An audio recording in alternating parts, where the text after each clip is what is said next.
Supreme court అక్షింతలు చల్లినటువంటి ఆంధ్రప్రదేశ్ ప్రభుత్వం మీద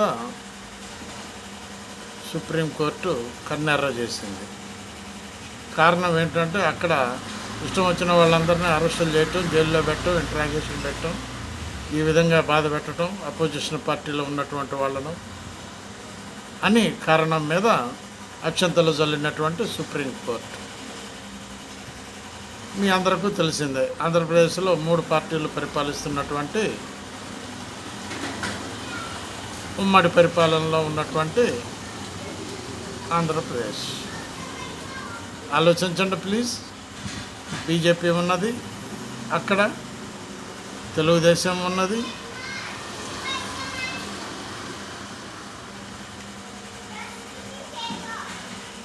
ఈ 3 పార్టీల కలయిక ఆంధ్రప్రదేశ్ జనసేన. మరి ఒక్క తెలుగుదేశానికే అన్నదంటారా? కాదు, 3 పార్టీలకు అంటుకున్నది ఈ సుప్రీంకోర్టు అక్షంతలు అనేటటువంటి ఒక పనిష్మెంట్. ఆలోచించండి ప్లీజ్. బివి ప్రసాద్, హైదరాబాద్.